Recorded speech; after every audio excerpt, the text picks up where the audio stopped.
on the ABC News Magazine. 2020 with Hugh and Barbara Walters. Tonight, Mikhail Baryshnikov. On his feet, spellbinding. In the movies, magic. Irresistible to women, and he loves them. I see young, beautiful girl on the street and Soon he'll be 40. Will he know when to stop dancing? Barbara Walters with one of the greatest talents of our time, Baryshnikov. Ron Beck was injured in Vietnam, but his widow says the war didn't kill him. The Veterans Administration did. You go to the Veterans Administration, and you don't know that's your enemy. 2020's investigation exposes the truth. Deceit and incompetence are robbing veterans of their rights. Lynn Shere inside the VA. Whose side are they on? Subject, women in love. Questions, how many women are truly happy? What do they want more of? Tonight, from the author of the Hite Report on Human Sexuality, an advanced look at her latest study. She says men better listen. Why? Because we're going to leave you, that's why. John Stossel reports, women in love. What's missing? Used and forgotten. Ever had that feeling? We hear it a lot. Some of the most frequent letters we get here at 2020 are from veterans still coping with war injuries. Sometimes unbelievable accounts of how they've been abused and insulted by the Veterans Administration.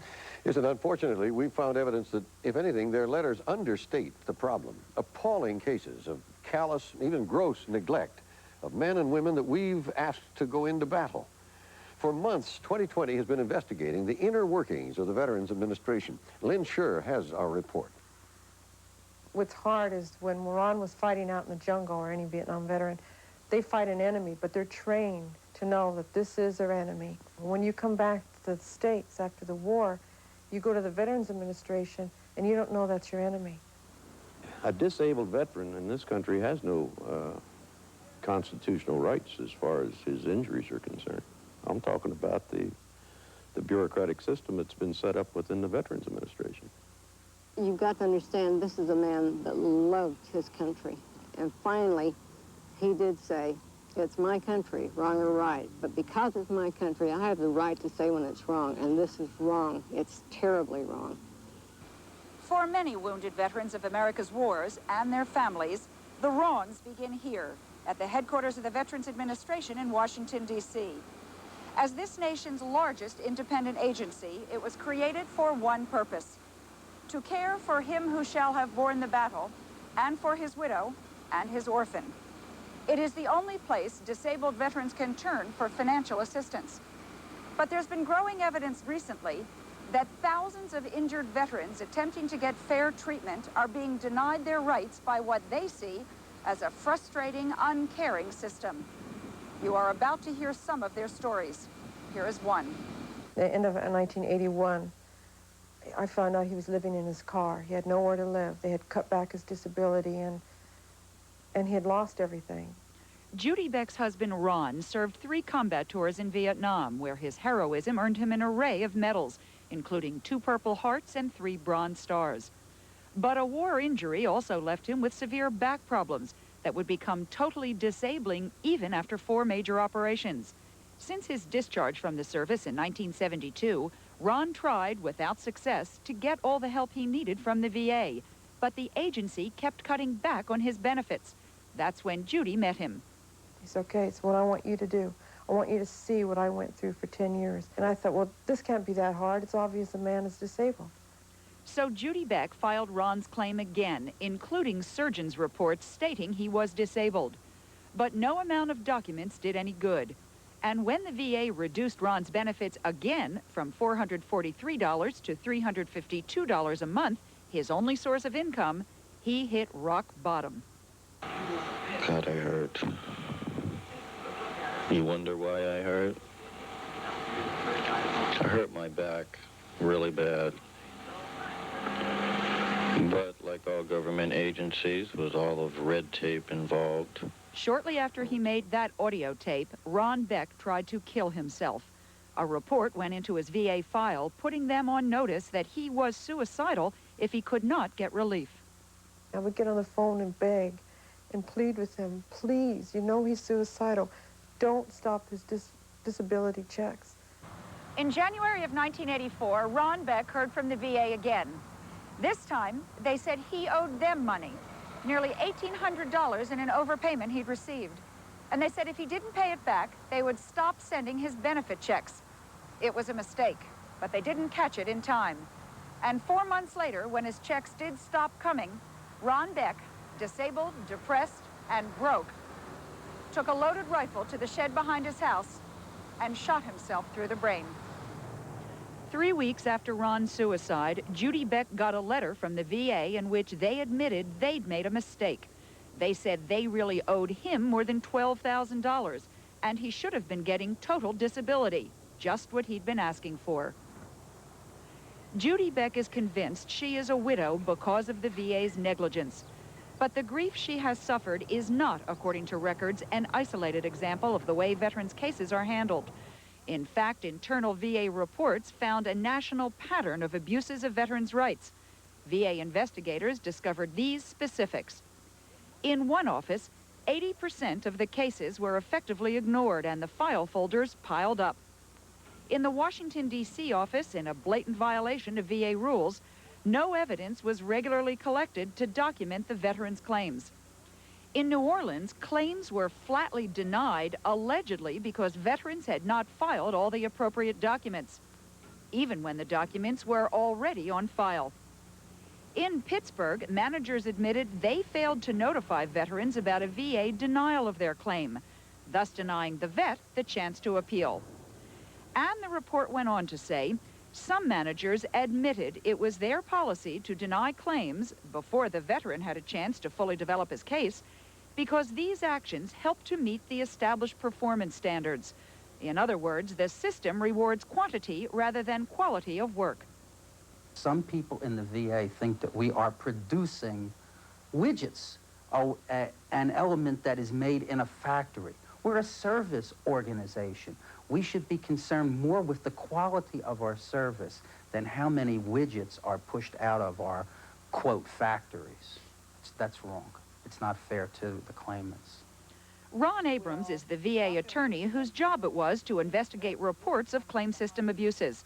After numerous studies over 5 years, he told us he found that the cases that stand the worst chance of being handled are those that are complicated because they slow down the system. And since the majority of cases are complicated, he said, more than half the servicemen and women filing for benefits are either turned down or simply ignored so managers can make the system look good. By making the system look good, what are they doing to the vets? They're cheating them. They're giving them a false sense that the VA is on their side, when the VA really is on the side of the people who manage the system. But that's not what the VA says. When you have an organization that employs almost 250,000 people with a mission to provide benefits and services to 27.5 million veterans with facilities throughout the country, obviously you are on occasion going to have problems. But I do not believe, and I firmly do not believe, that there is a problem in this system that denies veterans the benefits to which they're entitled. Don Ivers is the general counsel for the VA. He insisted that his agency is doing its job properly, even when we showed him a number of internal documents criticizing the work.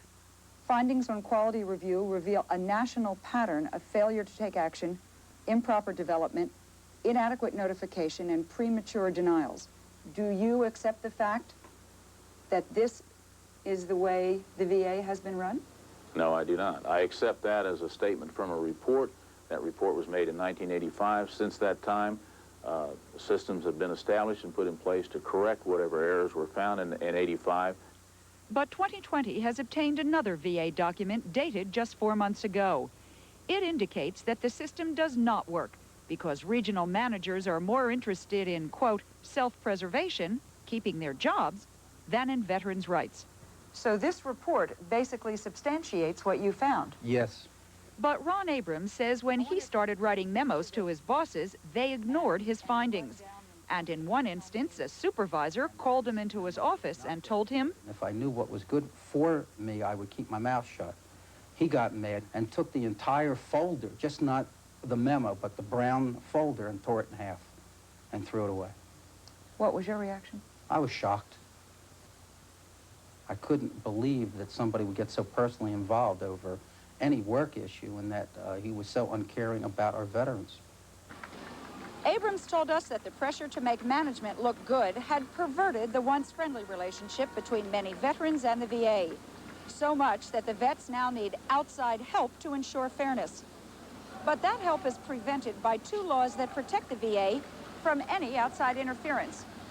One law, enacted during the Civil War and still vigorously enforced, says a vet can pay no more than $10 to an attorney for help in seeking benefits, effectively precluding any legal assistance. The second law prohibits a vet from suing the VA over any decisions on disability, even if those decisions are arbitrary and capricious. In other words, the men and women who risked their lives defending our freedom are not allowed their own day in court. Well, that's not justice in the United States. Congressman Don Edwards has been trying for 10 years to get legislation passed that would remove the $10 cap on lawyers' fees and enable vets to sue the VA. But his bill has been blocked in the House every time, thanks to strong lobbying by the VA. Every American should be entitled, and I really think the Constitution says this, to go to federal court. That is the court that brings equity to all Americans, including illegal aliens, a prisoner in a penitentiary, but not the American vet. Last year, Edwards tried again to change the law, and at hearings for his bill, invited testimony from attorney Gordon Erspamer on behalf of the 5,000 veterans he represents. The expression used by many people in the House Veterans Affairs Committee is, quote, "If it ain't broke, don't fix it." What I really want to tell them was, if it is broke, fix it. And it is broke. That's why Erspamer has gone to court. He's representing a class action suit against the VA that attacks the $10 fee limitation. He is doing it free of charge. And in the process of preparing the case, he found more evidence of abuse, even cover-up at the VA. When he made a formal request for VA documents vital to his case, Erspamer received a letter from an anonymous VA employee whom they nicknamed Deep Throat. The letter said, approximately 2 weeks ago, which would place us after receipt of the document request, Michael Dunlap, the supervisor of field operations, ordered the consultants to purge the station files of derogatory information. And what exactly does that mean? The VA was destroying the documents we had requested in the document request sent in June. The evidence that the VA destroyed, thousands of documents, dealt specifically with the veterans that Erspamer is now representing in San Francisco. Some of the 250,000 servicemen who were exposed to atomic radiation. Example, Al Maxwell. As a Japanese prisoner of war during World War II, he lived through Hiroshima. His wife read to us from his diary. August 6, 45. This morning on our way to work, there was a tremendous explosion, naval bombardment, we thought. The sky lit up like nothing we had ever seen. There were massive clouds. August 15th. We've been taken somewhere here in the Honshu province, about 165 or 70 miles or so to work, cleaning up debris.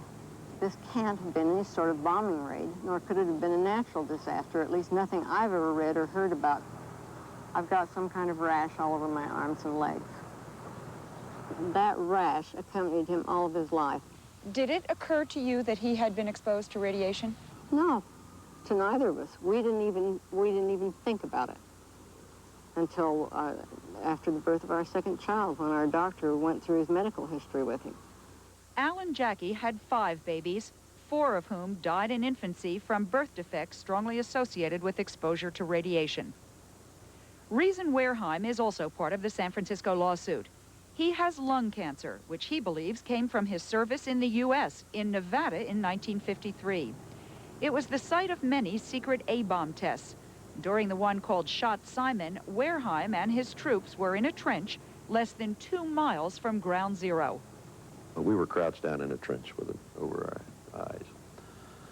And when the flash went off, you could actually see the bones in your hands, and then the noise, the most god-awful noise. And when we got up to look straight up, the fireball was right straight over our heads. How do you see the way you were used? As a guinea pig. But the controversy over whether his and all their cancers were caused by service-connected exposure is only part of the problem. These are men with heroic records. Wareheim, a veteran of World War II and Korea, winner of the Silver Star. Al Maxwell, a survivor of Corregidor, the Bataan Death March. But both, attorneys say, are also victims of VA retaliation. Wareheim found that the VA suspended consideration of his applications for increased benefits and even refused further treatment for a wartime bullet wound when he joined the San Francisco lawsuit. As for Al Maxwell, since he died of cancer in February, unrelated, according to the VA, to his wartime service, his widow has been struggling to support herself. That's $14.99, and they are 14-karat gold. Moreover, the VA took Jackie Maxwell's last $1,000 when they illegally seized her bank account because of an alleged overpayment. Her lawyers believe that's another example of the VA's wrongdoing. All these men, Reason Wareheim today, and Al Maxwell before him, and Ron Beck before him, believe, or believed, that what they suffered at the hands of the VA might have been greatly reduced had they had the chance to be represented by attorneys. That's what the case in court now is trying to accomplish. For many American veterans and their families, the trial at this courthouse here in San Francisco represents their best hope to change the system. Their biggest chance to restore the rights they say they've been denied. Ironically, the very rights they fought to preserve for the rest of us. For Jackie Maxwell, whose one surviving daughter now has children of her own, the trial is a chance to fight on for what Al began.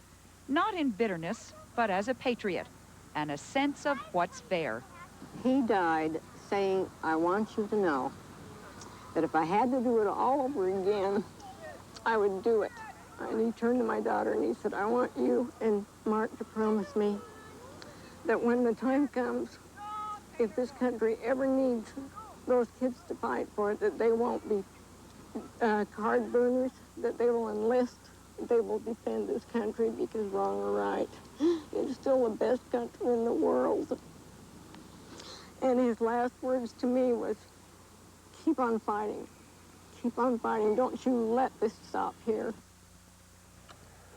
Lynn, this is not only moving, it's infuriating to me. I've always felt that if a man risks his life in the service of this country, we owe him a living for the rest of his life, and we owe him justice. Well, that's what an awful lot of people feel, including a lot of veterans. These are not isolated cases, Hugh. We've heard from many, many veterans with complaints about the VA's behavior. And incidentally, regarding this court case, their behavior was so outrageous to the judge, she fined the VA more than $100,000 and appointed a special master to assure that it would never happen again, no more evidence destroyed. Now, if they win this case, would that mean all veterans would have the right to an attorney?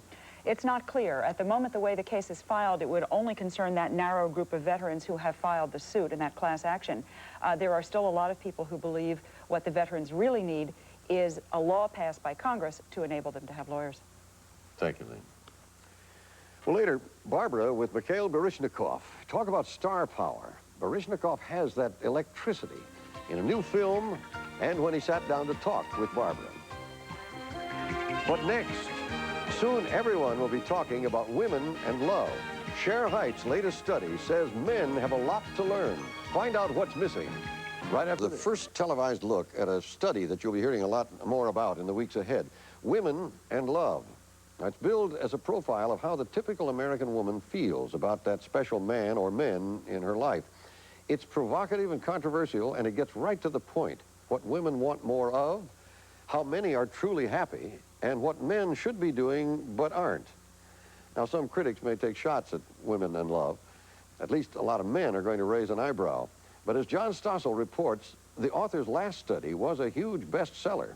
One thing is for sure, love sells.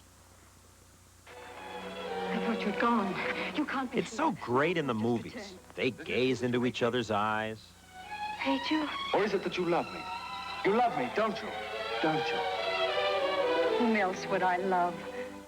They share their innermost thoughts and live happily ever after. That's how it works when it's scripted. But how does it work in real life? Well, who should know better than Shere Hite? Her first book, The Hite Report, was a huge bestseller because in it, thousands of women spoke with unusual candor about their sexuality. Now Hite has persuaded more than 4,000 women to fill out detailed questionnaires about their relationships. The result of this 7-year research project will be published later this month in Women and Love. Much of what the women say is surprising.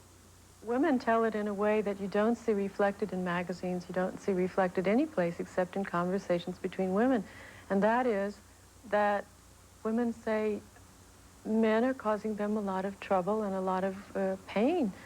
Hite found most women dissatisfied with their love relationships. Young women, older women, rich, poor, that made little difference. A surprising percentage from all groups said they're not getting what they need from the men in their lives. Hite asked more than 100 questions. We selected those we found most interesting and asked actors to dramatize the comments the women made. What percentage of women are unhappy? An astonishing 84%. The men in my life are better at taking my love than giving any in return. Men expect everything, including relationships, to be done their way. He just wanted a good relationship when he desired it, similar to his television set, on and off at the touch of a finger. When Hite asked, what's the biggest problem in your current relationship?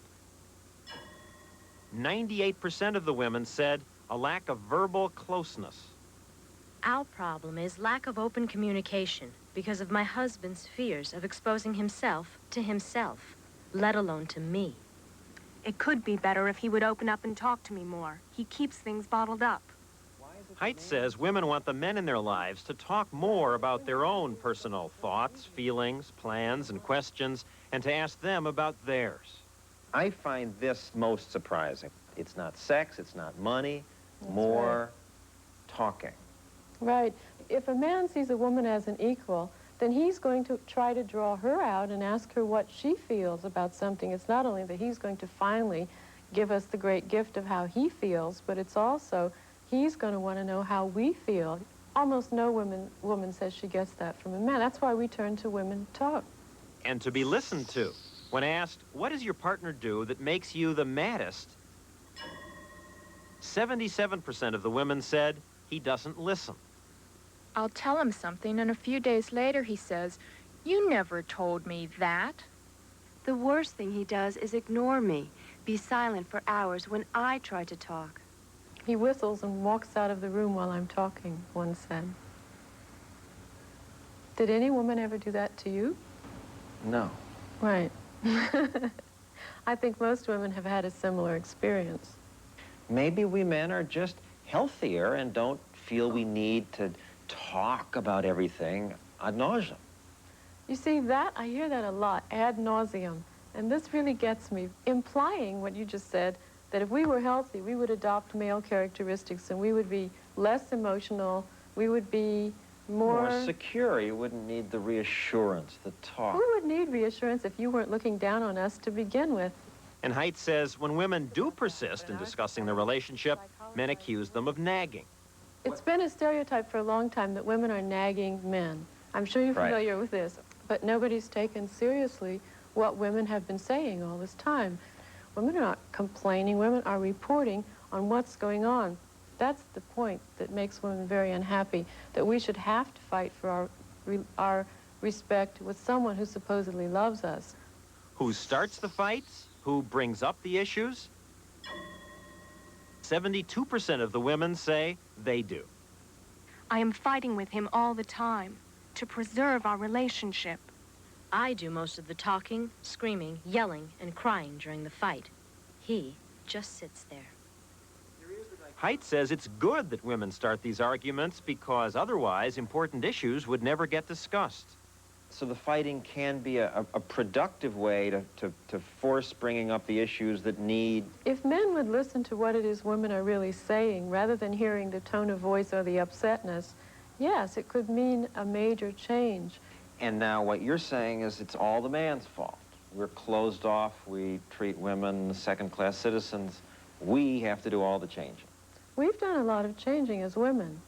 We've gone out and taken jobs, which we didn't have before. We've now learned to manage running a home and children and have a job outside. You all can change, too. But if it's the women who are unhappy with the relationship, why is it the man's problem? Because we're going to leave you, that's why. Because right now, the divorce rate is 50%. And according to my study, 91% of those divorces are brought by women. In her survey, Hite asked, who gives more emotional support, you or your partner? 96% of the women say they do. I give and give and give. I get angry that he doesn't care enough to try to work things out. Love is a problem for most women because they put so much energy into it and get so little in return. You know, over the last 20 years, a lot of things have changed, but men's perception of what they can expect from women emotionally has not changed. Women are supposed to be soft and give love. We men, by not being open, may be missing something. Hite's earlier research found that most men say they have their deepest friendships not with other men, but with women. Women, too, said their deepest relationships were with other women. In fact, 87% of married women say they're closer emotionally to other women than to their husbands. Obviously, everybody likes the values that women are holding up in relationships. Everybody likes to be listened to be cared for. And yet, when women do that with men, they get the short end of things because men don't give that back. As a result, many women just give up. Hite asked, how many married women have stopped trying to draw their husbands out? 71% said they have. There is just no communication. He refuses counseling. It will never be better. I've given up. Life can be satisfying and rewarding without a man, especially a man I don't respect.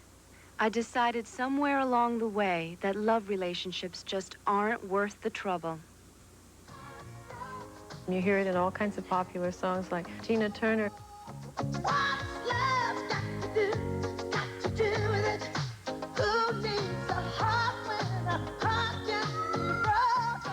Many of her songs contain these lyrics showing a kind of cynicism about love and a lot of frustration with the whole male-female scene. Everybody wants love. Rather be successful in my career, or some woman would rather be successful with her children. We don't have to focus on you. Hite herself hasn't given up. She's happily married to concert pianist Friedrich Horika. She says he's one of the few men who does share his feelings and treats women as equals. And in her survey, there were similar stories. Not many, but some. Most often, they involved people who'd worked at their relationships. I like the openness we have now. It took a few years to be able to do this, to bear ourselves to one another, but he opened up, and now we're both very happy. Passion doesn't die, it gets killed. But it's really a struggle to keep it alive if a man has these attitudes to start with. Some men change, others don't. John, I'm surprised that there was so much negative, answers, because I thought that men had changed, like in the last 10 years when there's been so much emphasis on communication. It's true, and it's true also that her research isn't perfect. She relies on women's groups, church groups for most of the questionnaires. Maybe they feel differently. But other surveys corroborate this, and I think she's onto something. It certainly jibes with what women tell me. What about you? I think I have a good relationship with my wife. Are you open? I think I am now, but I really didn't used to be. I mean, as a man, my natural tendency was to talk about politics and the weather, anything not personal. I had to push myself to open up and talk about what was really on my mind. I think most men do. I think there are a lot of men and women watching who are going to say, this means you, honey, and maybe it'll make a difference. Or maybe not. Maybe not. Thank you, John. But while we are talking of love and romance, you want to guess how many women would love to stare into these eyes? And he's pretty good on his feet. Not so long ago, ballet stars were known only to the glitterati who attended ballet. Enter Mikhail Baryshnikov. In the past 10 years, his reputation has gone way beyond ballet. They've started calling him a legend. And as one TV critic recently asked, what becomes a legend most? An interview with you-know-who. So, Barbara, tell us about him. That's very sweet of you to quote that. Thank you. Appreciate it. Well, I guess the first thing, of course, is that Mikhail Baryshnikov is far more now than just a ballet star. He really is a movie star of some magnitude. He has a brand new film opening next week called Dancers, which contains almost all of the ballet Giselle. And yet with Baryshnikov in it, and people who perhaps never cared a pinch about ballet, I think will be fascinated. When you see him in person, he is much smaller than you expect having seen him on the stage, but there is that magnetism. And he's at a very particular point in his career. He has some decisions that he must make, and you'll hear about that. But first, the dancer.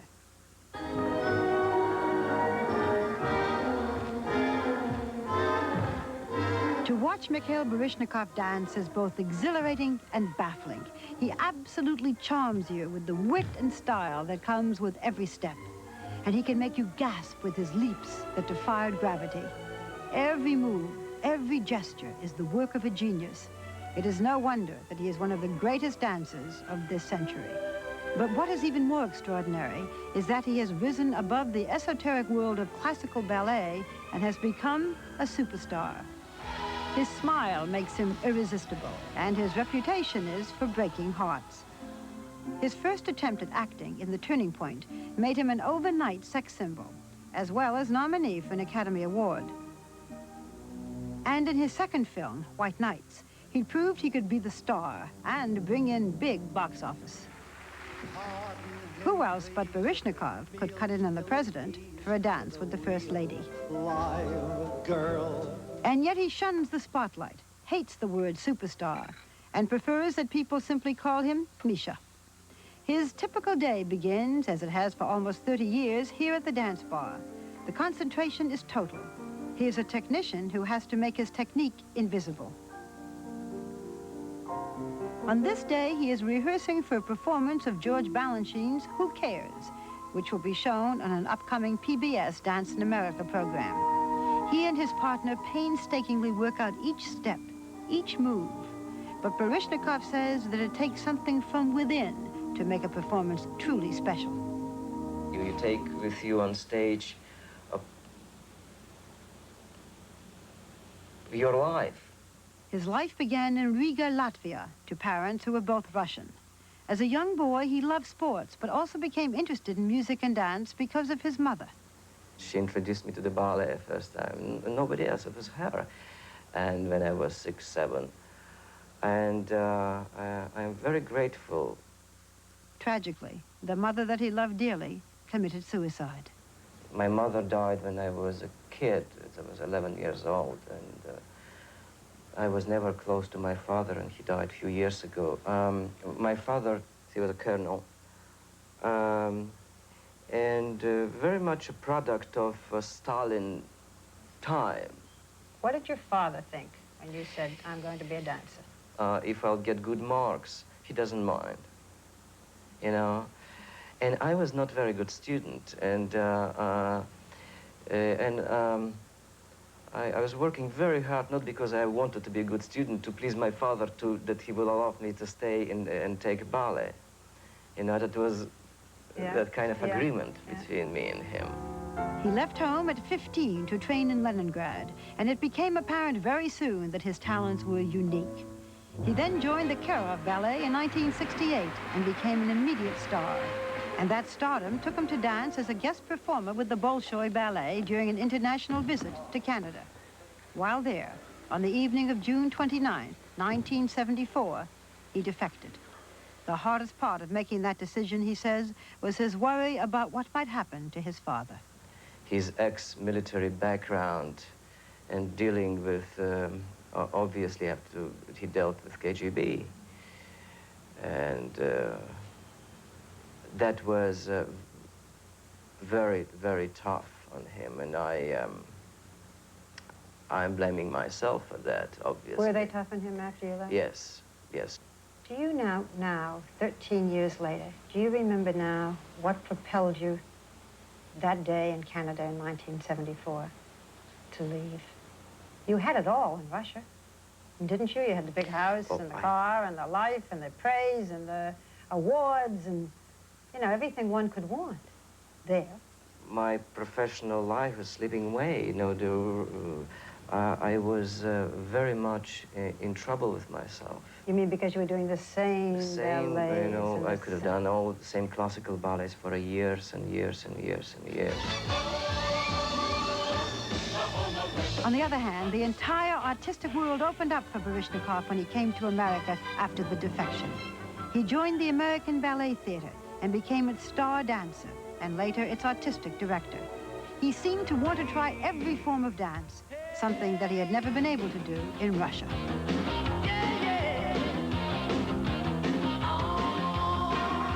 I had a good life.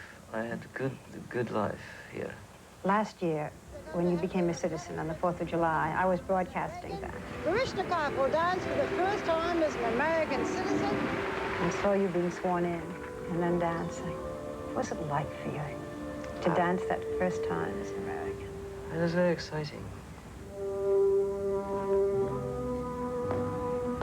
Although I was trying to play really cool, it was just a dance. I parted from Who Cares, you know, in front of the President of the United States. It was a very moving experience. And the statue and this light and fireworks. It was quite a night. Baryshnikov has made his home just outside of New York in this renovated barn. There is a rustic look throughout. It's located in the middle of a wooded area overlooking the Hudson River. And Baryshnikov says that one of the things he loves about the house is that he can wake up with the birds singing. There are books and drawings scattered throughout. This one done with humor by his friend, Russian poet Joseph Brodsky. It depicts Misha's cat, Gustan. His friends say that he has a childlike love for animals. Baryshnikov originally bought the house for his 6-year-old daughter, Alexandra, and her mother, actress Jessica Lange. The two had a long affair, but never married. And even though they are no longer together, Alexandra visits the home often. In almost every room, there are photographs of her. Oh, she's everything in my life. And she changed my life a lot. This kind of love and give and care and I think about her constantly. When you look at your child, she is so American. Do you talk to her at all about Russia? Do you want her to know any of that part? I do, little by little. What do you tell her? And she's asking me, you know, the first thing she asked me, remember, Daddy, why you talk so strange, you know? And I explained what my background, that I was not born in this country. And she was asking, where is Russia? And all those things. He says that his little girl is the most important woman in his life today. But in the past, many of the women in his personal life have also been his leading ladies. He was in love with Natalia Makarova when they danced together in Russia, but she was married. And Gelsey Kirkland, whom he danced with at the American Ballet Theater, later wrote bitterly about their affair. It is the relationship that a dancer has with his partner that is one of the themes in Baryshnikov's new film, Dancers. The movie centers around the romantic entanglements of a ballet company that is filming a special performance of the great 19th century ballet, Giselle. Baryshnikov plays a world-famous dancer who has lost that special spark that makes a great performer. But when he meets the newest member of his troupe, played by 17-year-old dancer Julie Kent, she rekindles his feelings of passion and innocence. The film is extraordinary in that it gives rare glimpses of the behind-the-scenes world of dance. You talk a great deal in the film about having to relate emotionally to the prima ballerina. Do you have to, for those moments, love that person you're dancing with? Well, absolutely. And without, it would be just a few classical steps, which mean nothing. And you have to throw yourself into this emotional stream. Then steps, the classical steps would start to talk. What if you don't like her? That's tough. That's tough. There is a scene with the ballerina who plays Giselle in rehearsal when she comes up to you chewing gum, when she's just about to play this romantic scene. Yeah. Stop. Get rid of the gum. A lot of dancers do that. It's a common thing. The star dancer. He has a romance with a young, beautiful girl. And the spark comes back. Do you now, after all these years of dancing, still have that spark, or are you afraid that it's going? Oh no, it happens all the time. I see young beautiful girl on the street and my stomach, and you go out and you my dance stomach like turns crazy. upside down. And there's gosh, you know, I'll be 40 years old, but there's always hope. Hope for what? Hope for a new, fresh feeling, and something something extraordinary can happen every day. Is it usually a beautiful girl? Usually, yes. See, I wouldn't have asked you that. I would have been so afraid of even discussing it. Okay, so now that we're into that, even in the film, the character, and you had control over this character, it didn't have to be this, is a man whom women are just crazy about, and he can't really keep himself away from women. He's romanced everybody in the whole cast. So I have to ask you, is that you? If not, why do you allow it to be portrayed in the films? Why I allowed? I don't know. I don't think it's me. I think I like just to You have look. that wicked smile on your face. I just I like I spend more time to look at the girls and talking about them than really chase them. Do they chase? No, they don't chase me. They don't. I don't believe it. Okay. I'm Really? serious. I'm serious. So you like the looking and the fun of it more than the actual capture and relationship? Love can be the motivation for sparks, and so can hate. As shown in the scene with Leslie Brown, the film reveals the mental preparation that goes into a performance. It is very much like method acting. Remember how he tricked you. I've seen that look in your face before. When you want to kill some guy. Okay, now it's your chance. Remember what men have done to you. Remember, and kill them all. You got that? How could I forget? When you rehearse dancers, you kind of encourage their natural impulse. It's a mime, it is a projection, and it's a real character. Seeing the backstage rehearsal as portrayed in this film, you know, I can feel for you as I watch it. It was like improvisational scene. It was not prepared. I was rehearsing this difficult step, and I was bandaging my knee, how I would do in a rehearsal to protect. In the last few years, I did experience, you know, a lot of physical problems because I had a couple of operations on my knee. What is your physical condition now?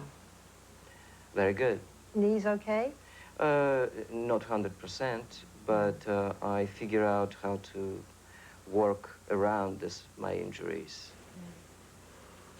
His character in the film is nearing the end of his career as a dancer. He is facing the question that each and every dancer dreads: when to stop. It is a question that Baryshnikov must also ask himself. What does it mean when you think of giving it up? Somehow for me it's easy because I see too many examples in front of me when people should have stopped 20 years ago already, you know, or 5 years ago. I would like to always go on stage and be absolutely sure that the audience wouldn't say, why does he have to do that? He doesn't need that. He had a good career. Why? How will you know when to stop? I know. When? Can you tell now when? I know. I'm pretty much there. Really? Sometimes I'm getting too tired to do certain things, and I'm taking a lot of projects because I feel like I run out of time. And sometimes I'm asking myself, what drives me? It's ambition, or it's hysteria, or it's a panic, or it is just the way I am. And I don't know the answer. The first part of my life were so exciting, you know, that, and the quality of it was extraordinary. I triumphs and disasters, and falling in love, and being total despair, and all those things that it's very difficult to match it and continue that way, you know. To figure out how to live without stage, it's a big question mark. It's a big question mark. I'm strong enough to do it or not, because it's such an aphrodisiac. And what will replace it? I don't know. I don't know. Boy, he's honest. You know, he obviously has not arrived at a time to quit, and I wonder how he felt in that role in the movie, playing someone who was beginning to fade. Well, actually, one of the reasons he did the movie, he says, is that he's not sure he can continue to do a role like Giselle. It's so tough. He has to decide, really, whether he wants to just keep dancing or quit at his height, the way Beverly Sills did, for example, when she was 50 and could still sing, but she wanted to leave while she was still on the top. It's a smart thing. Placido Domingo is doing that, grooming a conducting career, really. Yeah. So he won't for Ted Koppel. John, what do you have?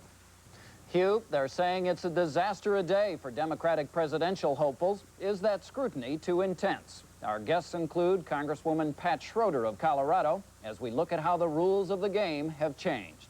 Hugh? Thank you, John. Well, that's 2020 for tonight, this Friday. Thank you for joining us. And remember that we're in touch, so you be in touch. I'm Barbara Walters. And I'm Hugh Downs. And for all of us here at 2020 and at ABC News, good night.